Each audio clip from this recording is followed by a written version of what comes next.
Goldilocks and the Three Bears, retold and illustrated by Jan Brett.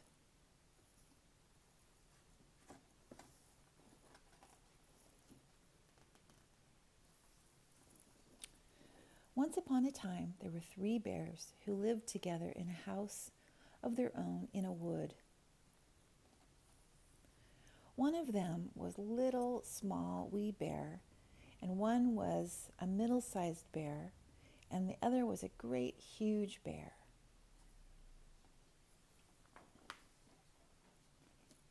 They each had a bowl for their porridge, a little bowl for the little, small, wee bear, a middle-sized bowl for the middle-sized bear, and a great, huge bowl for the great, huge bear.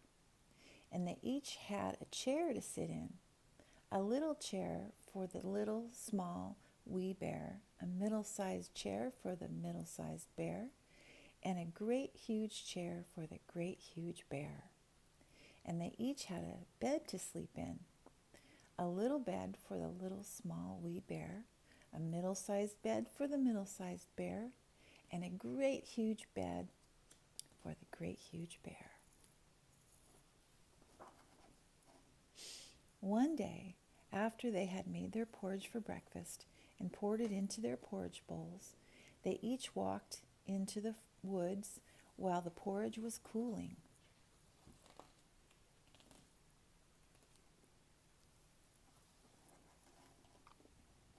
And while they were walking, a little girl named Goldilocks came to their house. First she looked in at the window, then she peeped in at the keyhole, and seeing no one was at home, she lifted the latch and opened the door before her, and she went in. How pleased Goldilocks was when she saw the steaming porridge at the table. The sweet smell of the porridge with the roasted nuts, honey, and berries filled the room. It was so tempting that Goldilocks set about helping herself. First, she tasted the porridge of the great huge bear. It was too hot. Then she tasted the porridge of the middle-sized bear, but it was too cold. Then she tried the porridge of the little, small, wee bear, and it was neither too hot nor too cold. It was just right. She liked it so much that she ate it all up. Then Goldilocks sat down in the chair of the great huge bear, but it was too hard for her. Then she sat down in the middle chair of the middle-sized bear, and it was too soft for her. Then she sat down in the chair of the little, small, wee bear, and this chair was neither too hard nor too soft, but just right. So Goldilocks seated herself in it, and there she sat until the bottom of the chair gave way, and down she went, plump, upon the floor.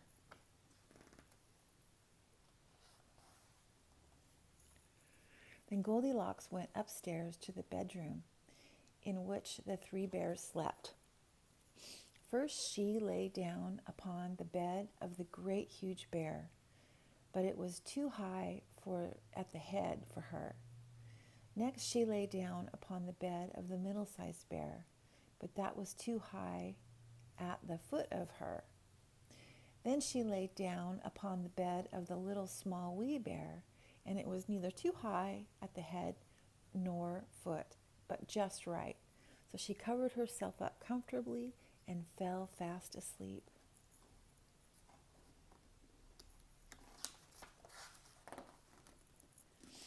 By this time, the three bears thought their porridge would be cool enough to eat, so they returned home for breakfast. Now Goldilocks had left the spoon of the great huge bear standing in the porridge. "Somebody has been in my porridge," said the great huge bear with his great rough, gruff voice.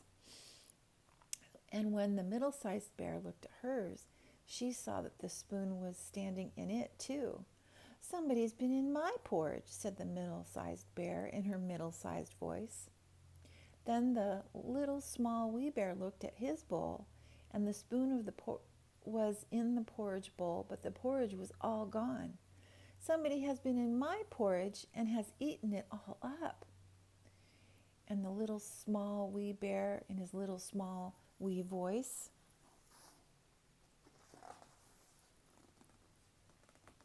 upon this, the three bears, seeing that someone has entered their house and eaten up little small wee bear's breakfast, began to look about them. Now Goldilocks had not put the hard cushion straight when she rose from the chair of the great huge bear. "Somebody's been sitting in my chair," said the great huge bear in his great rough, gruff voice. And Goldilocks had crumpled the soft cushion of the middle-sized bear. "Somebody's been sitting in my chair," said the middle-sized bear in her middle-sized voice. And you know that Goldilocks had done to the third chair.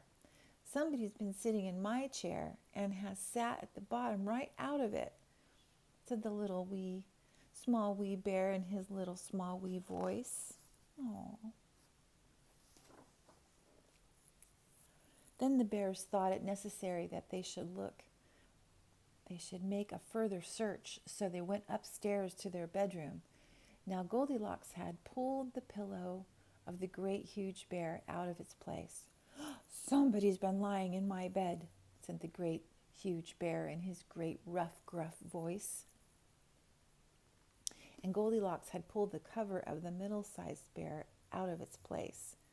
"Somebody's been lying in my bed," said the middle-sized bear in her middle-sized voice. And then little small wee bear came to look at his bed. There was Goldilocks, sleeping peacefully, her long shiny braids spread across the pillow. Little small wee bear just stared at her for a moment and didn't say anything. Then he cried, "Somebody's been lying in my bed, and here she is."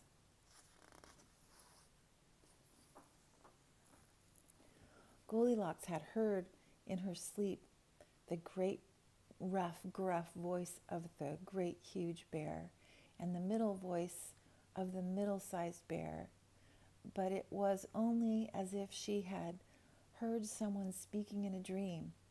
But when she heard the little small wee voice of the little small wee bear, it was so sharp and so shrill and so like her own that it awakened her at once.